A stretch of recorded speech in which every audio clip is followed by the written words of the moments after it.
It's very funny. When I first started out, there were still a lot of people who sent, CDs and that sort of stuff physically to our offices. And the day and age of that is done. People send everything via email now. So, I mean, we must, I don't know what anybody, I can't speak for anyone else, but I sometimes get upwards of 30 to 40 submissions a day. Sometimes it's a lot less than that. It just depends on the day. There are days where it's quite a bit. And then we have a general submission email box as well, and I don't, someone else regulates that.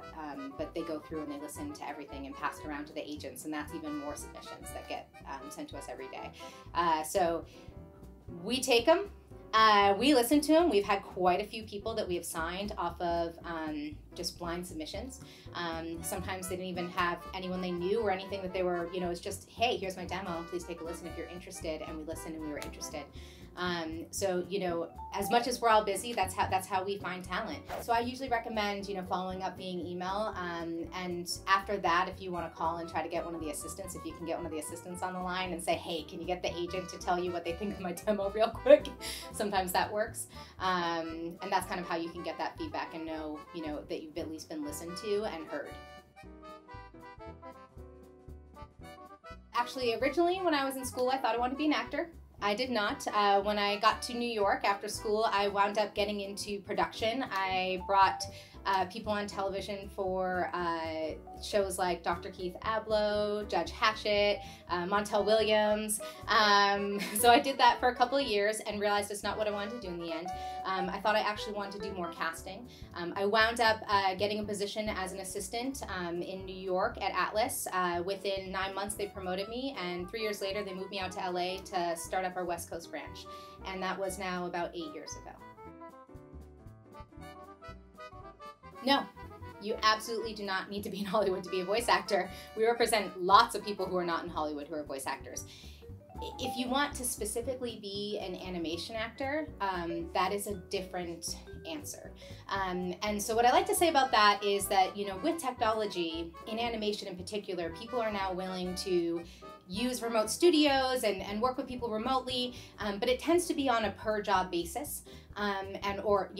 You might get one job that way, or a second job. You might have a inkling of jobs that way.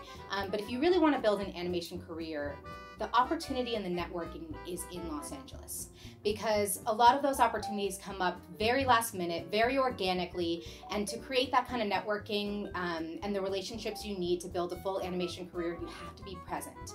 And you can't just be willing to fly in, it has to be that you're present for the organic moments. But that aside, we have a lot of talent that work from home studios in the middle of the country that do commercials, promos, trailers, narration. We actually have some of the top narration talent in the country do not live in Los Angeles or New York. And some of the top trailer talent, we have 2 guys who live in Florida, and they work from their home studios. So absolutely not, that you do not have to live in Hollywood to make it in voiceover. Oh, no, it's not.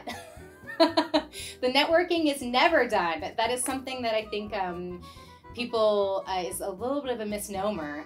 It's never done for me. It's never done for the actor. That's just, you don't arrive in this city. I mean, as much as I think everybody's looking to arrive, get to that place where you've arrived and everything's done and now you're at the top and you can just coast. It doesn't exist. So the moment you get there, you need to make sure that you're continuously building those relationships and honing them and talking to people. And you may have more relationships at your disposal at that point. But if I've learned anything, the moment you have a great relationship with someone, they will leave, go somewhere else, and then someone new will get in their place. And now you need to build a relationship with them.